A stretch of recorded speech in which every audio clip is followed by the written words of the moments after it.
Good morning from the East Coast. We're delighted you could join us today.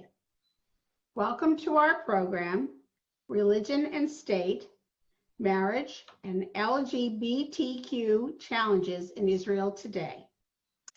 I am Lori Snow, President of the Mid-Atlantic Region of Women's League. We're so glad you could join us on our virtual journey to Israel for our third annual multi-region program, sponsored by BQLI, Metro North, Garden State, and the Mid-Atlantic regions. It is now my pleasure to introduce to you the other region presidents who are co-sponsoring our program with me today. The first, Anise Parnes, Brooklyn, Queens, Long Island. Welcome. Next, Linda Klempner of Metro North. And last but not least, Teresa Samter from Garden State. Welcome, everyone. We have two special guests today. Our first is Debbie Goldich, WLCJ International President. She will now honor us with a few words. Debbie? Thank you, Lori. Good morning, everyone. I hope you are all enjoying a joyous Sukkot. Women's League continues to offer incredible programming during this unique and challenging time. I want to thank the region presidents, Lori, Anise, Linda, and Teresa, for providing this program today to the members of Women's League for Conservative Judaism.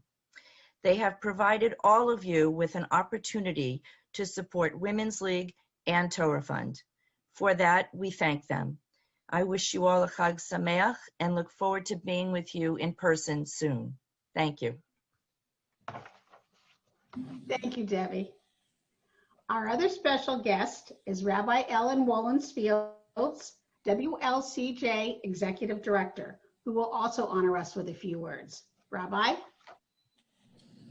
Hello, good to see everybody. And I have a virtual background that I'm not sure if it's working, but you could see that it's our Torah Fund pin for this year, Biyachad, and it's really wonderful to be Biyachad, to be together.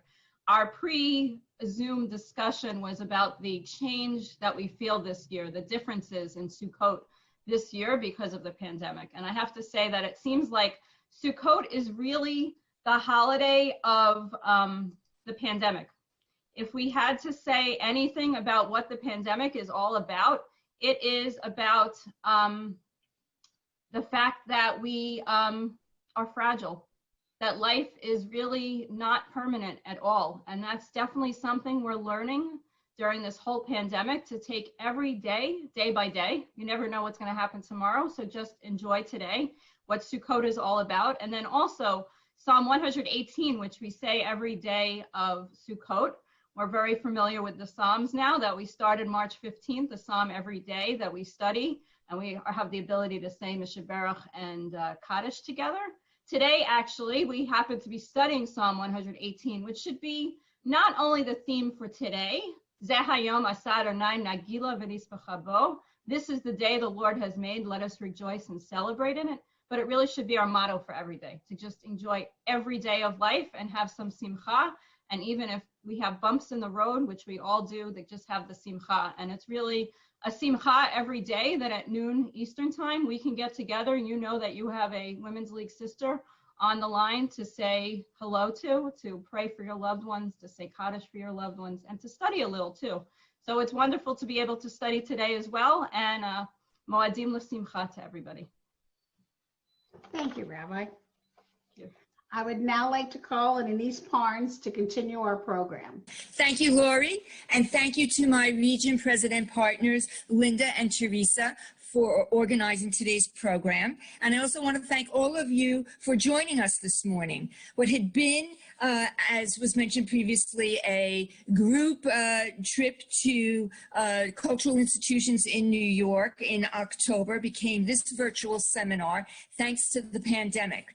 and the invaluable help of Devorah Greenberg of Masorti Movement in Israel, who arranged this morning's distinguished panel of presenters. We're very excited to hear from Emily Levy-Shoshat, Chair of Jewish Pluralism Watch, a non-governmental organization that tracks the Knesset's activities pertaining to religion and state, Jewish pluralism, and equality in Israel. Ms. Levy-Shoshat is also a past chairperson of the Masorti Movement in Israel. Who better to share with us an overview of the challenges of religion and state?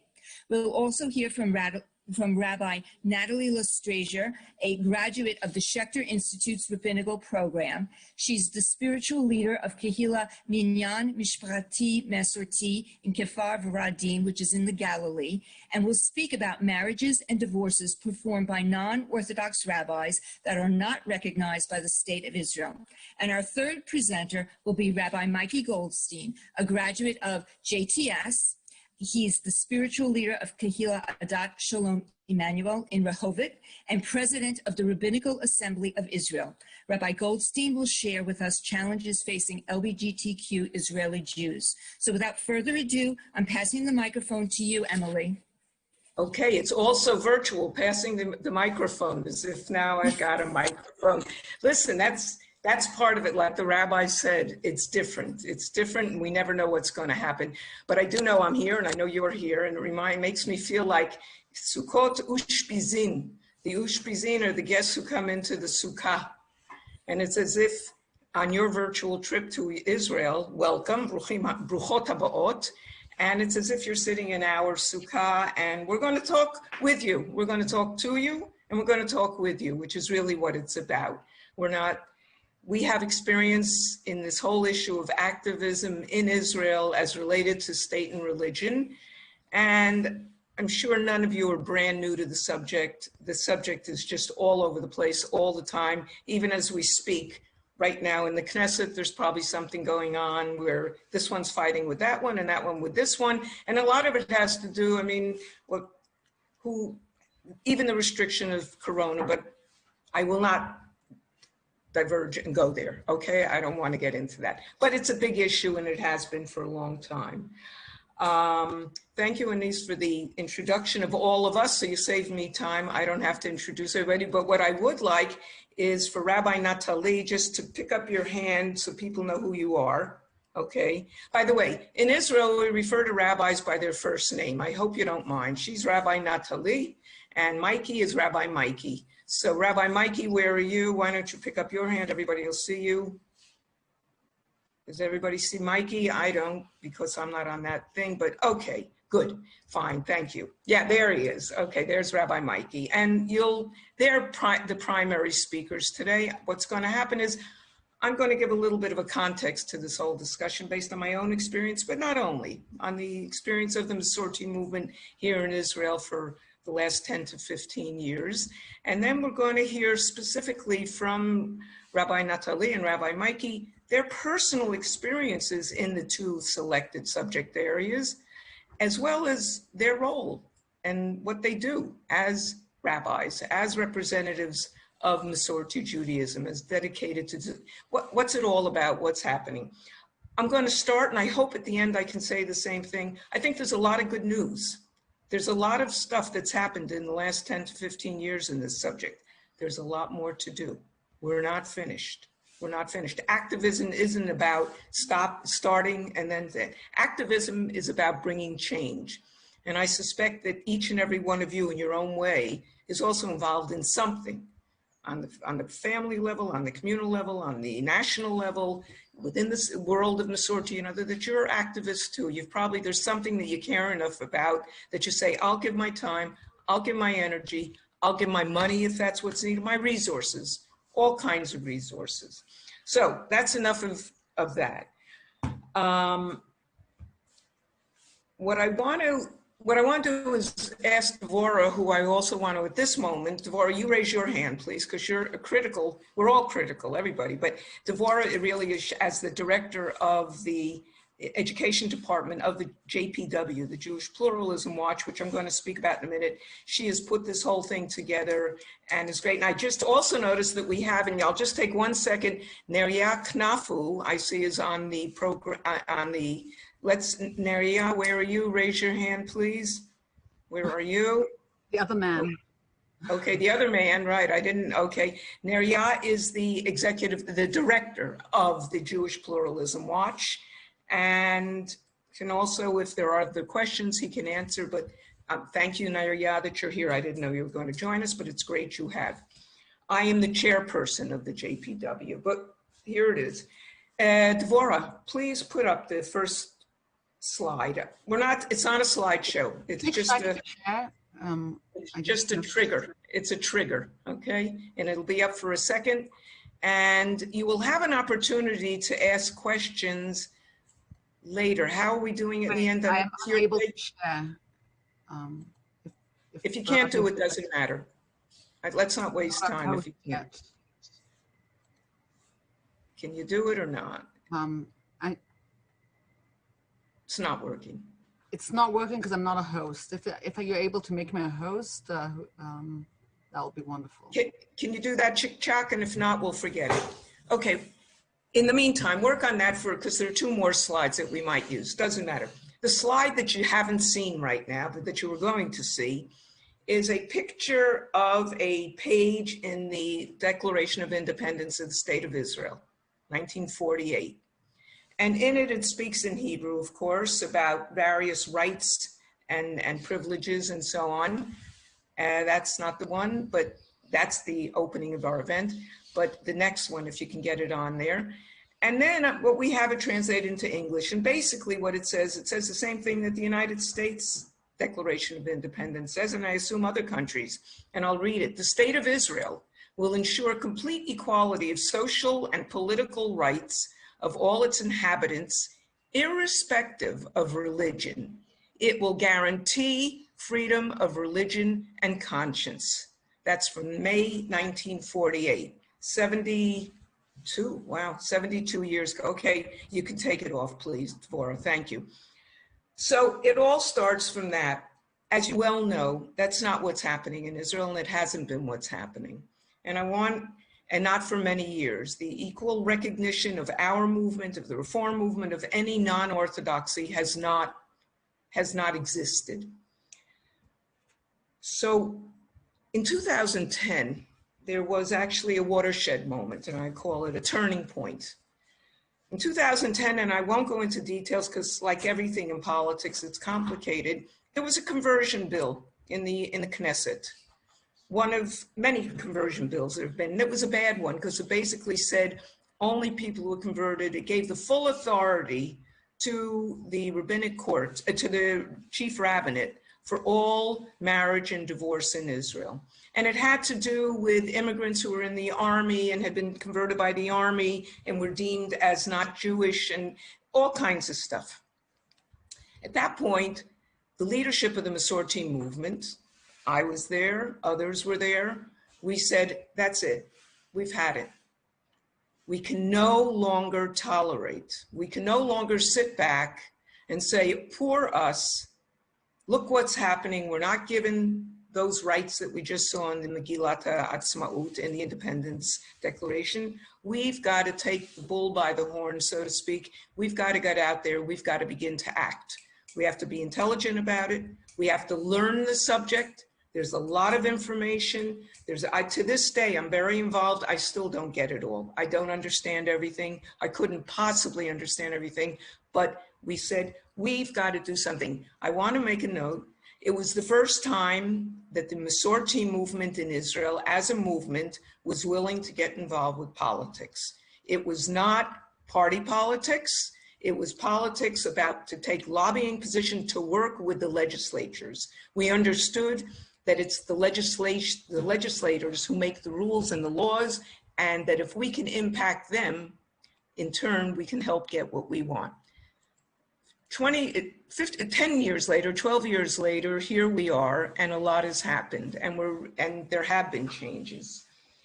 What I think I want to do now is, let me take 2 more minutes, and then we're going to go to the speakers, because they're more to the 2 rabbis.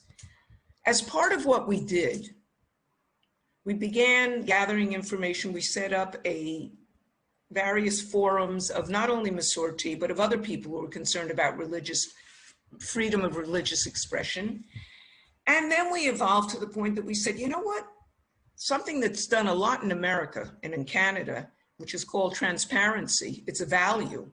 And the public officials, and I'm not getting into current politics, not in your country, not in our country, are obligated to tell their electorate what they're doing, why they're doing, how they're doing. They have to be responsive. They have to be responsible. And that was not a major characteristic of Israeli society, of Israeli politics. They did what they wanted, also because of the nature of our electoral system. We decided at that point, we are going to set up within the Masorti movement an institute. We call it an institute, but at the time it was an online internet program, a site, which today has been developed much, much more, and it's very sophisticated. We track daily, and we started then, we track daily the votes, the positions, the statements of all Chavrei Knesset regarding anything that has to do with state and religion, mostly about Jewish, primarily about Jewish, but also others. And what's happened over the 10 years since we started to do that, that's our monitoring center. In the 10 years we've been doing that, what's happened today is they all know we exist. They call us. And they want to make friends with us. They call us for information.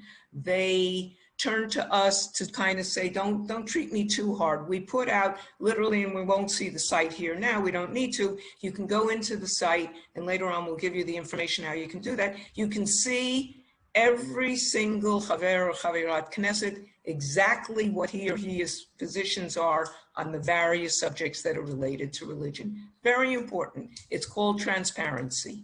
It's called, we went out, we met with as many as we could. We spent hours and hours and continue to do that in the Knesset and let them know we're around. Somebody's watching you. The other piece that we developed only a few years later, but this session today is a product of that piece, is we have an education department. And the education department is started out primarily against, well, we want to educate the younger generation to activism, to political activism, know your rights, and then go out there and work to have them. About religion, but not only, but primarily.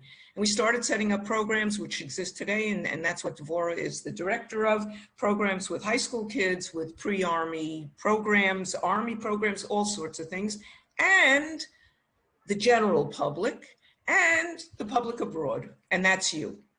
Because you are with us, we're partners in all this. We can't do it alone, you can't do it alone, and it affects all of us. Whether conservative young people who come here to live will be regarded as Jews, will be accepted as Jews if perhaps they come from a family where there was a converted mother, or, well,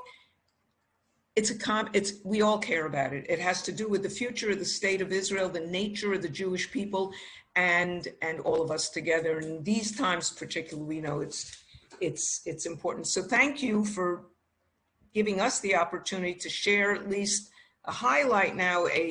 We're going to focus in on 2 specific subjects. And we have 2 fine people to speak of those subjects, because they not only are out there lobbying for the subjects that they're going to speak about, but each one of them has experienced on his and her own flesh, body, in their own lives, some of the pain that was involved and some of the success that's been involved with these areas. So, as it said, with no further ado, I'm going to ask first Rabbi Natalie to share with us. Rabbi Natalie's subject on the piece of paper is marriage and divorce, is it? But whatever, marriage in Israel. So Natalie, please tell us about you a little bit. I'm going to try to control the amount of time we spend on everything, folks. I'll try. It's never easy. It's also, especially this way, you don't really see people's eyes. But Natalie, go for it. בבקשה. כמה זמן יש לי? 5 דקות? מקסימום, אפילו 6 דקות בהתחלה. Okay. בשלב זה, אחר כך יהיו עוד שאלות. Okay. So shalom everybody again. I'm very happy to be here. I wish you asked me about my lotto winnery, but it's not part of my life. Unfortunately, divorce are very close to me, and I did it twice. It's not the position that I take when I am speaking about it, but for sure when it's coming from very deep and intimate purpose, it took another picture for me. I did not grow up in a conservative shul. I grew up in France, in Paris. My parents made Aliyah when I was 10 years old. I came from an ultra-Orthodox family, or maybe I have to say an Orthodox family who became ultra-Orthodox after coming to Israel. My very large family of brothers, sisters, all of them are very, very religious. And I was myself very religious, very halachic person. And for me,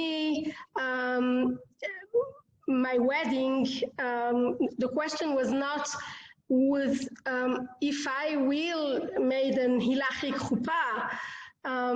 The question was how many rabbis will be in my chuppah. I married a Talmid Chacham. My dream was, I think, years before I even dream about become a rabbi, the closest place for me to be a rabbi is to marry a rabbi, and that's actually what I did. And he was Talmid Chacham, Yeshiva Bocher, and our chuppah was such a great chuppah with hundreds of people in the great synagogue in Jerusalem, and the chief rabbi of Israel himself was officiating the wedding, and a lot of other rabbis along with him led, blessed, did everything that should be in such a tzaddik chuppah with a tzaddik groom and bride. I was very excited. I met my ex-husband a few times before, and for me it was the way to do what God wants for me, to be a good wife and to help him in his Torah and his life. I am the Ezer Kenegdo, the helper one. And it took for me years to understand that in this special moment under the chuppah, nobody asked me anything. I have no word to say. Even one, can, lo, maybe something, nothing. The chuppah was men issues. Before the chuppah, this table with my father and the groom and the rabbis, and they actually took me as a merchandise and bring me from my father to my husband, and that's it. And I have to say nothing. And they closed the deal. Of course, I can say I don't want to. That's the answer. When I ask years after, it's like, how we can have a ceremony like this and even not asking the kala if she wants to marry something, because you ask the groom, he signed and he's doing something actively. I was totally passive, and I realized that maybe it's not only this moment I said nothing, but this is the point of view of how the society wants you to be. Not nothing, but behind. You are not in the front, never will be in the front. You will forever being the second part. He is the one who הוא buy מקניין. הרי את מקודשת בטבעת זו. I am buying you, it's not, but it's kinyan. And he's the only one who can also release this contract. So for me, after years, I understood that it is a very critical moment. And this moment is a continuous moment, also in our lifetime, during our couple time, during our family time, because you have the head of the family and you have the other. So if in the beginning we will start with another position, equally position, for example, so all the continuous life will be after those terms. So even the Sheikhiani, I'm looking at Chuppah today and I'm looking for the bride are very happy, but they are not allowed, according to the Orthodox halakha, to say even Sheikhianu. Only the man is saying Sheikhianu. So it's something that we in the Masorti movement, it is so obvious that we are saying Sheikhianu. We have the right to say, we have the duty to say Sheikhianu because it's also our business. And we are building a house, and it's not only a private house, but it's our kehillah, our congregation, and our the people around. Natalie, maybe I'm sure the people attending would be interested in hearing briefly also. You chose to get out of that world, okay, and you moved on in life. Just tell us briefly, what is it that made you decide to become a Masorti rabbi? Okay, so I'm thinking that it was the first step out of the Orthodoxy for me was after my experience in the Beit Din for the Gittin, for the divorce. And the divorce also is a word in Israel, as you say, Emily, is totally under the control of the ultra-Orthodox stream. And the meaning of this is that the women are not equal, even when we come to split the couple. We are also under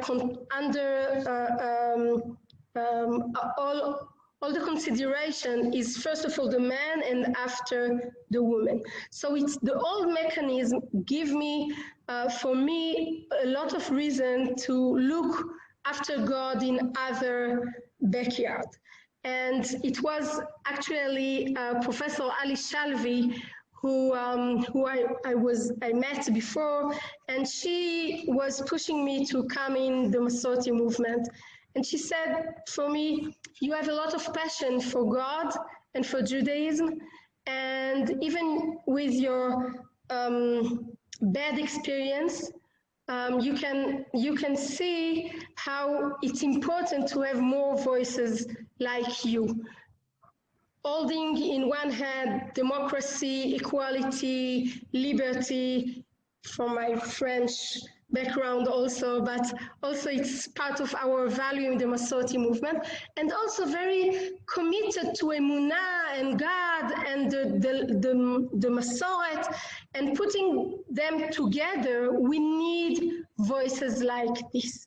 And when I'm coming to married couple, I'm coming with my duty as a Jew, as a rabbi, but as a woman also, and we are a lot of women around, because a couple today take more responsibility about what they want from themselves for this moment and after.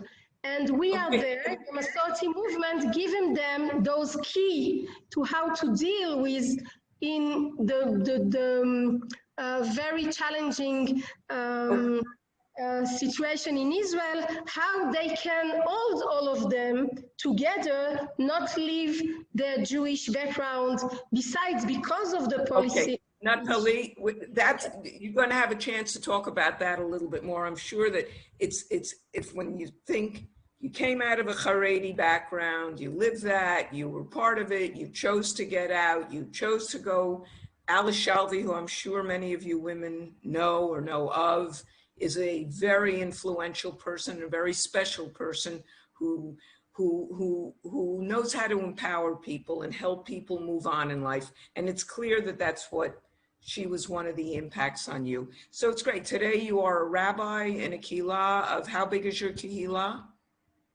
In 25 years kehillah in Kfar Vradim, we are around, not a very large kehillah, but we have around 70 or 80 family who are member on this kehillah, and we are serving all the West Galil as of the, I think, the only conservative shul around. Yes. So we have so many kibbutzim who coming here for to celebrate bar mitzvot, and also wedding and funerals.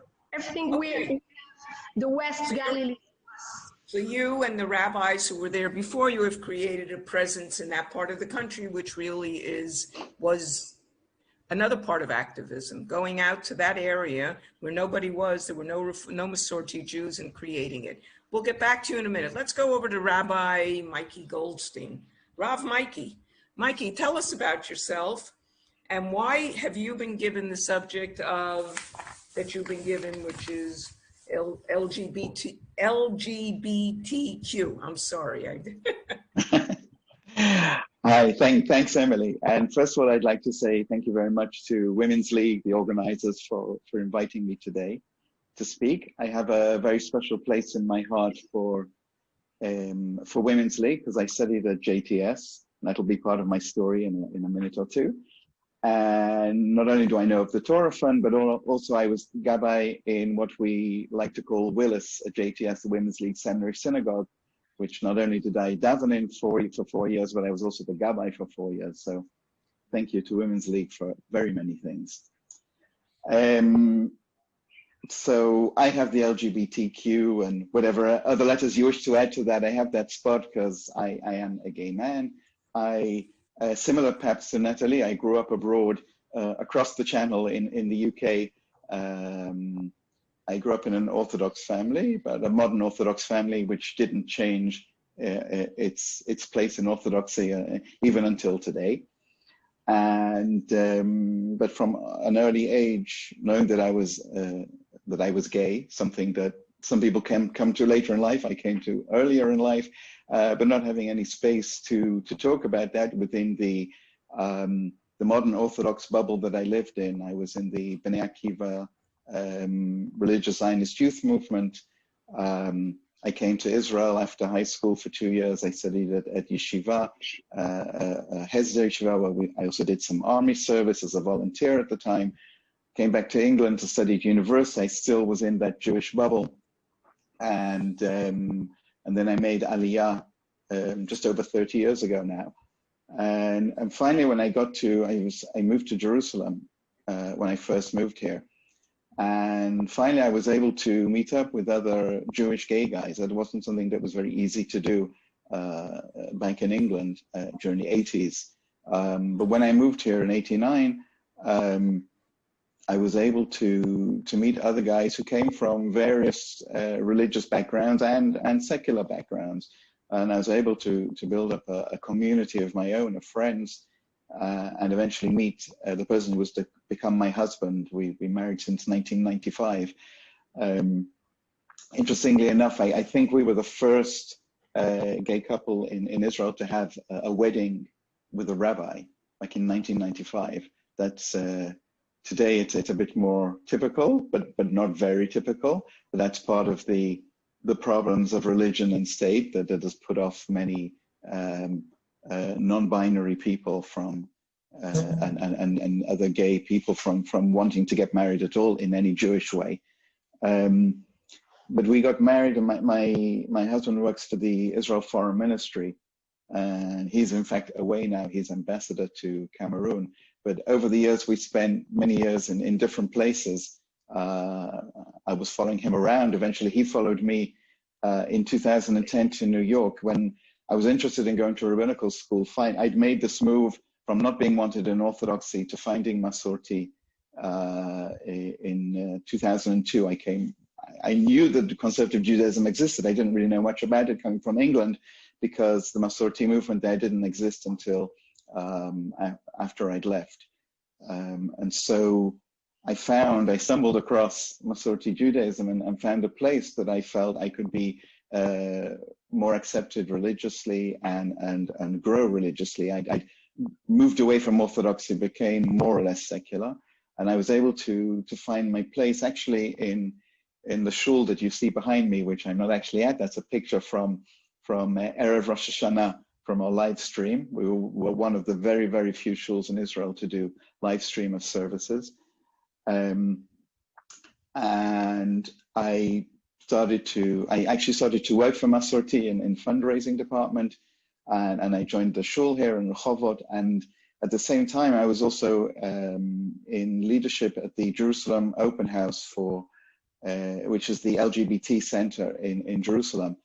And the leadership there and working with Masorti led me to the idea that it would be nice to go to rabbinical school to bring all the different parts of me together, which I wasn't able to do having grown up in the Orthodox world. And at the time, though, this was late 2009, my way into rabbinical school at the Shechter Rabbinical Seminary was closed off because they were not accepting gays and lesbians at the time. And luckily, Rabbi Danny Nevins, who's still the dean of at JTS of the rabbinical school, heard that I was interested, and he called me up, having heard I was interested. Within a few weeks, I was on a plane to New York to have an interview. And in 2010, I started my studies at JTS. And I studied at JTS because I was a gay man, because I couldn't do that at the Shechter Rabbinical School, which I'm glad to say has now changed its policy. And so I have suffered and I have gained from the battles of the LGBTQ community here in Israel. I've been at the forefront in organizing the Pride marches in Jerusalem, which, as opposed to Tel Aviv, where it's a big party and they get 100, 200,000 people in a non-corona year, in Jerusalem it was very much a demonstration. It was very much toned down. It was typical to a Jerusalem event. It wasn't this very colorful. It was colorful in its own way, but it wasn't. For people who complained you shouldn't do that in Jerusalem, well, there was nothing to complain about. Believe you me, it was very staid and calm from that point of view. But it was really important as a civil rights issue that many other communities joined in with us, including obviously from Masorti and from Reform, but also from modern Orthodox communities who were more forward. They also joined in. So I've been very much part of either pushing that my partner and I should be recognized within the foreign ministry, that I should get all the rights of a spouse, which luckily I had all over the years that we were abroad, and having a gay wedding when it wasn't a thing to have a religious wedding. And when I came back, after I finished in 2014, I got my ordination from JTS. And luckily, my shul that I'd been a member of in Rehovot was actually looking for a rabbi at the time. And whilst I thought I'd be a great fit, and I knew the people, and theoretically I thought this should hopefully work. If they were to appoint me, I would be the first Masorti gay or lesbian rabbi in Israel who was out and serving a congregation. And what was interesting in the Jerusalem Post after my induction ceremony, which you call something else in American English, but after they installed me as the rabbi, it was in the Jerusalem Post, the Masorti movement appoints first gay rabbi. And in my shul, they were very upset. It wasn't the movement who appointed you, it was us. It was Kilat Adat Shalom Emmanuel that appointed you, and they didn't want anyone to take that from them. as being the first kehillah, the first congregation to appoint a gay rabbi in Israel, which for me is obviously very lucky. It doesn't mean that everybody is as open as everybody else in the kehillah, but what they do realize is that that gay people have an equal part in society, which is part of the work that obviously I have to do in my everyday life in pushing to make sure that not only does Masorti get its place, but that gay people get their place, and all sorts of other minorities get the rights that they deserve. That has become part and parcel of who I am because of my experiences. Mikey, good. We'll get back to some of that soon. And I see there's some questions that have come in. I'm not exactly sure how the questions. How is it working? Anise, people can write questions or not. And I can choose if I want to. Definitely, Emily. Please choose questions you'd like to pose and ask for responses. If there are here. Okay, in the meantime, let's continue, and there's already some informative questions which I'll relate to, but let's now try to go beyond the personal story. So now you've met two people who have lived this, and clearly that's not all they do in their lives. They're rabbis and they're family people and whatever. So they got a lot of stuff going on, but we want to focus on these two subject areas, and where does it meet you as a rabbi? Where does it meet Masorti? But I also would like it to be a little broader than that. So I'm going to ask you, Natalie, if you can talk about, tell us, how do you see the situation in Israel today in general about marriage and divorce? I'm not talking about the Masorti movement, not. What are the trends that we see now in terms of how many people marrying? We don't care about exact statistics, but just trends.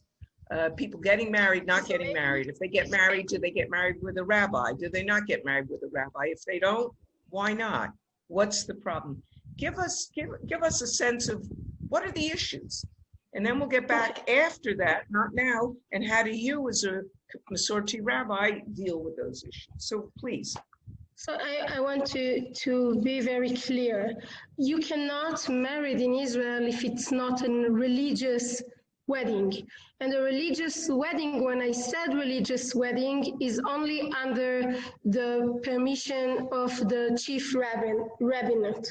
And even when those last year, some modern Orthodox rabbis start to marry people without the permission, even then are not recognized. So it's not a question about Masorti or not Masorti, but you have only one way to marry is a religious status.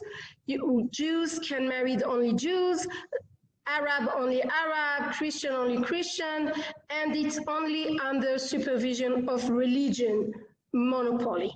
So this is the first problem, because a lot of the people in Israel are not religious by choice. They are forced to marry in a system they are not believing. So this law creates a very common situation that people are living together, simply living together. As we said, Yeduim b'tzibur, they are knowing as a couple in public without any wedding celebration, or in another hand, they can marry abroad, and bringing back the paper from the state they marry on, and the Ministry of Interior will recognize them as a married couple. But if they are Jews, they will be, unfortunately, forced to divorce. They will have to get in the system of the ultra-Orthodox Beit Din. So a lot of young couple understood this, and they decide simply not to marry.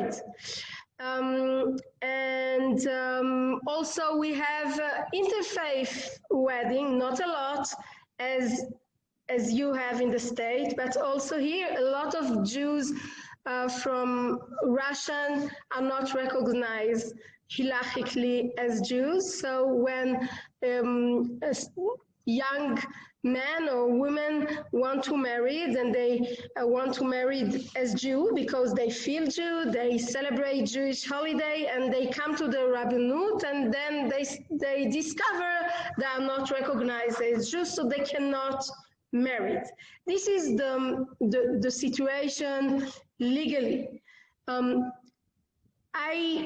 I have no the last statistic under my hand, but I have the feeling during those maybe 10 or 15 years that more and more couples not only decide not to go and marry in the Rabbanut, but they take responsibility about their Judaism and their life.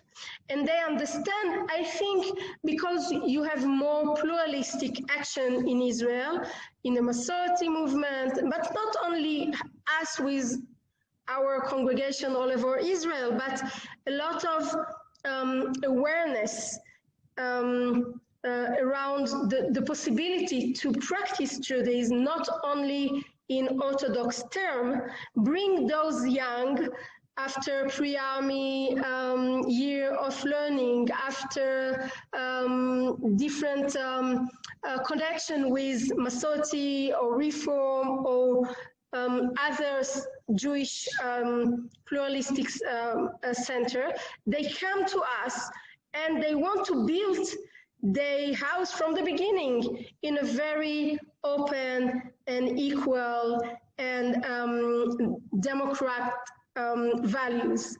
And they decide to marry by chuppah and kiddushim. They establish their own chuppah. They choose what they want, what is good for them. And they not only sitting by side passively and doing what the state asked for them to do, they are doing the opposite. And more couples are there. So I look at this, and for me, it's the optimistic side of the picture.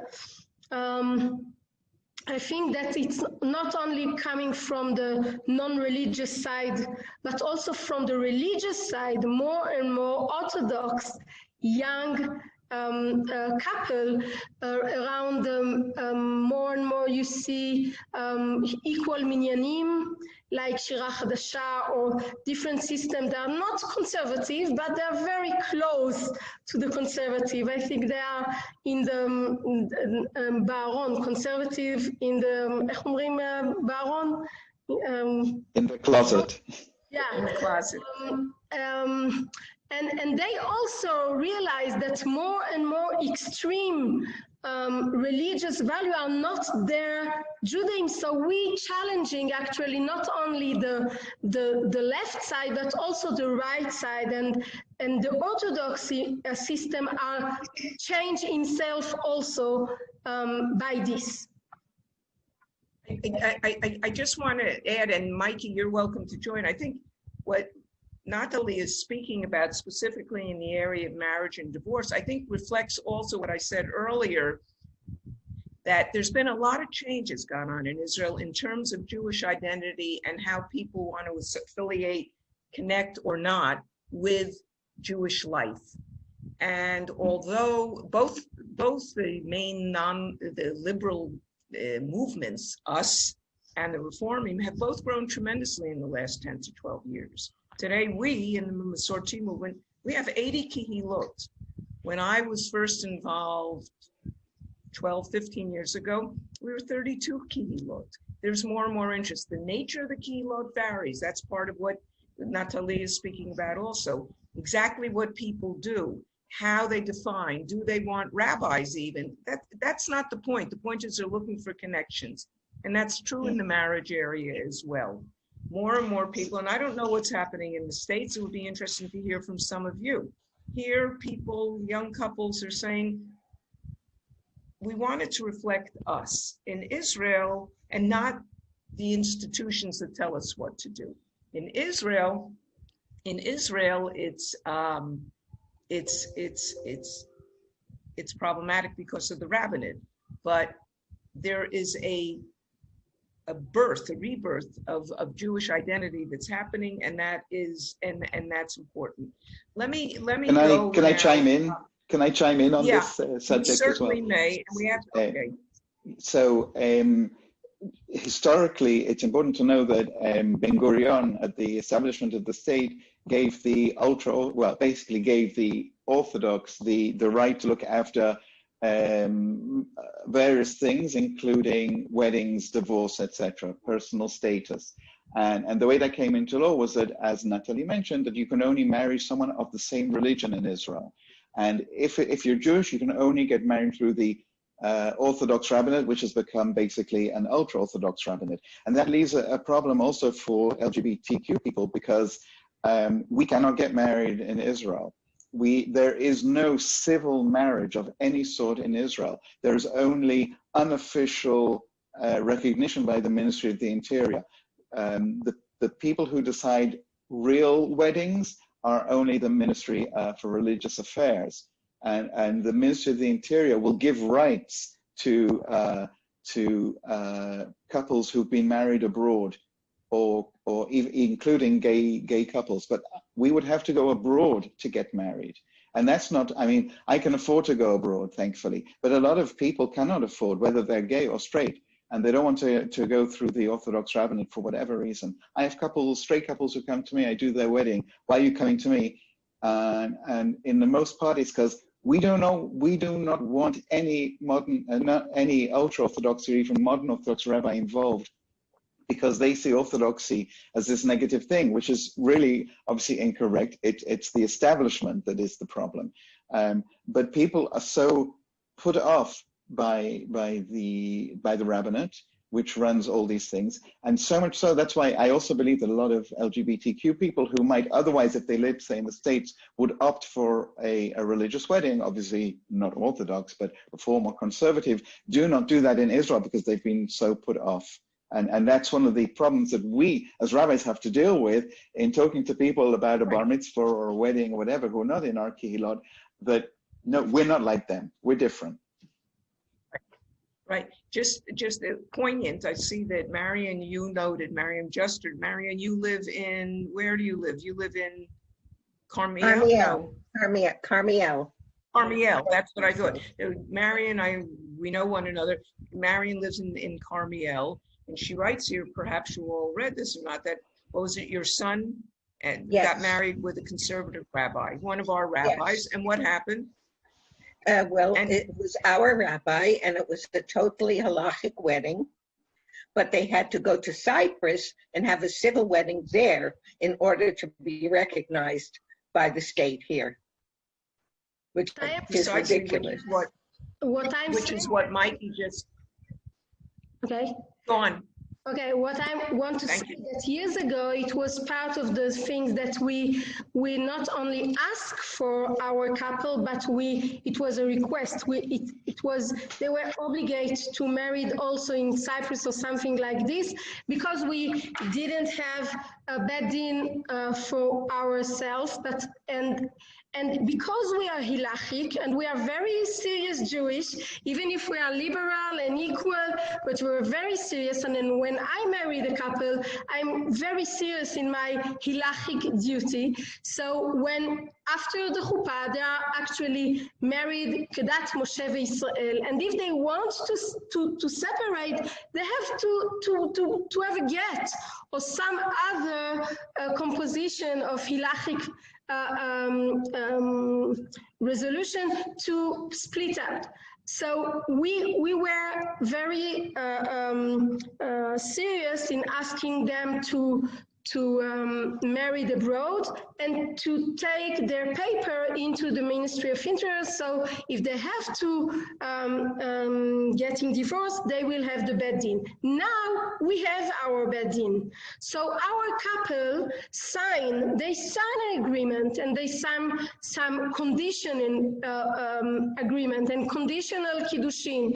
So if they have to separate, they will not have to go to the bed din. They will be able to do it with our bed din. And I think if we want to be serious and we want to be an alternative in Israel, we have to be able to provide all kinds of services, religious services, social services, and if we have to establish a bed din for gittin, so we will establish a bed din for gittin. So we will have all the solution, and will not be there and telling our couples to go to the Orthodox because we only married, we are not making divorce. What I am standing on when I prepare couple for the chuppah, I want them to be aware each part of the tekes of the celebration, and I have some. I point some parts that are conditional in our halachic view, but also we have some things that we can add, or we can change the end of the bracha according to what the couple wanted. And I focus on become, you start and talking, Emily, about transparency. Even in this moment, I think that of the chuppah, it is very important that the couple take the full responsibility. Even I am the rabbi, this is my duty, but I want them to be really aware about the commitments they are doing and together, and all the different problems that we have, because it's our wedding are not recognized, and it's against the law. So according to the law, if the state wants, they can arrest me, arrest the bride and the groom, and put us for 2 years in jail because we married couple against the law. Nobody get to jail, not because they like me, maybe they even don't recognize me as a woman rabbi or Mikey as a gay rabbi, but because the ultra-orthodoxy like Gur and Vishnitz and the Neture Karta, they also have their bed din, they're also married without the state, other condition, other reason, but they will not put them in jail, so they will not be able to put us in jail.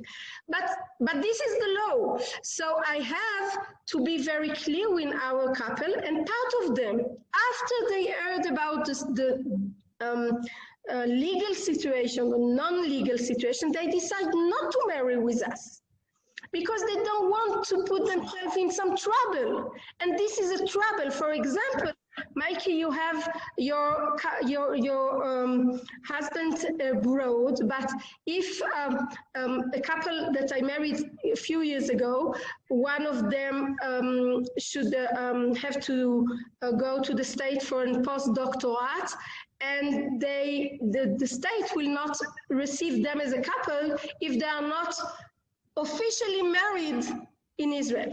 So with 4 kids, they have to go and married in the Rabbanut to be able to get the paper, and then sending to the state and bringing the permission for the wife to come with her husband. So it's still not the utopic situation that we wish to be there, but as I said in the beginning, I feel that more and more responsibility. People are not or non-religious or ultra-Orthodox. They understand, and this is our mission. You can have also Masoret and also Chidush, renewal. And okay, again, to try to just zoom out, so to speak, zoom in, zoom out, I think what I would take what just was discussed by Natalie and also Mikey and say, in a sense, not in a sense, this also reflects, going back to our overall subject of activism.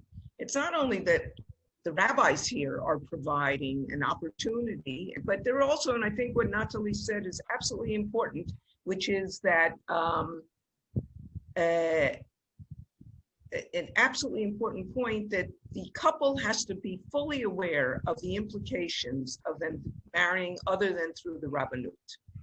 That there are legal issues, there are questions about children. Some people here have asked questions about children. You can relate to that. Well, I'll get to that in a minute.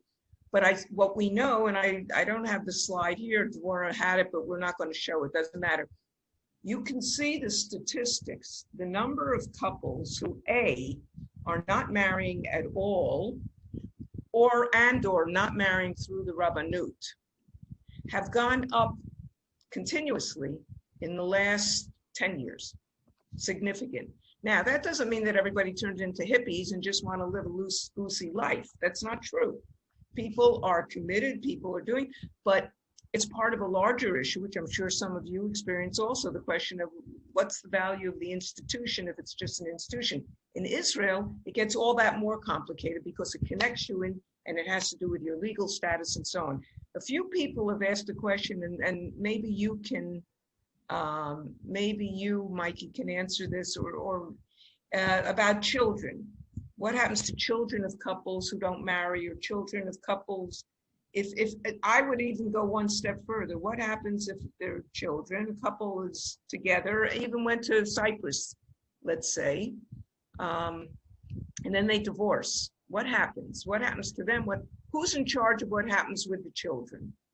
Okay, so the most typical issue is if people get married here in Israel, then it's obvious, the children, no issues whatsoever. If a couple get married abroad, doesn't matter where, if it's a man and a woman, and if you get married abroad legally, you have to legally register your wedding when you get back to Israel, actually within 30 days of getting married. And then, as far as the rabbinate is concerned, whilst they're not going to deal with you at all beforehand, but the moment you want to divorce, you're considered as religiously married, and they will divorce you. And you cannot go anywhere else to get a divorce. You cannot go to any other court. You have to go. You can't come to us for a divorce even. The children are always, if both parents are Jewish, doesn't matter if the parents are married legally, illegally, whatever, they're Jewish. The only problem is when we have converts involved. And there's also a problem for gay men have started to do surrogacy here as well, as they have done in the States. And previously, gay men were finding women to have joint parentage together, and so therefore the woman was generally Jewish, and so there wasn't any problem. But when using a surrogate from abroad, normally the surrogate is not Jewish, so the child is halachically not Jewish. And what happens in all normal communities is that as soon as the child is old enough, whether it's a few weeks or a few months, they go to the mikveh, and that's the end of the story. But here in Israel, they can only come to either us, Masorti, or to the Reform movement to do the conversion for them, because the Orthodox will not recognize or will not allow the conversion to be done, although there's no reason why they shouldn't, except for their moral issues. But halachically, obviously, there's no issue. Once the baby is born, the baby is a human being and needs to be looked at. So the problems of children are only if there was a conversion involved, or if it's gay parentage through surrogacy. I want to add. Okay, I want to move on because I'm sensitive to the time. Did somebody just ask something? לא בסדר, תמשיכי. Okay. Okay, we're going to continue and go look at some positive at other things. We've kind of heard what the challenges are for you. A specific question I was going to ask, what are the challenges? But I think in the course of your answering, you've given us a clear sense. You have to be able to work with the people, help people understand what are the limits and what are the problems in these two areas, marriage, divorce, and in terms of the whole gay world. We don't have surrogacy here. I mean, that's a whole issue. We have two, by the way, we have two members of Knesset. One is a minister. Ochana is a minister. Yeah, Ochana is a minister. We have a minister and a So member of the Knesset Shmuley who is are gay also a men. minister. They're both ministers. And Shmuley, right. Right. We have two ministers. They're gay men, married, and they have children. And it also seems like it's fine. But in the Israel society, it's still not quite gotten, but a lot of effort, again, talking about activism, talking about change, a lot of effort is going on. And we, the Masorti movement, are involved in these things to the extent that we can be, because it has to do with freedom of choice, freedom of expression, and all these democratic values that are terribly dear to us. With all this and this leading up to it, can each of you, we have only 10, not even, we have, let's say 5 more minutes, and then I do want to open up to some questions. There's some that people wrote and others. Give us an example, at least one example, of what's gotten better, what's improved in terms of all this stuff, since you yourself, whether got involved in it, either as a rabbi or not as a rabbi. What's better today in 2020 than it was 3 years ago, 5 years ago, 8 years ago?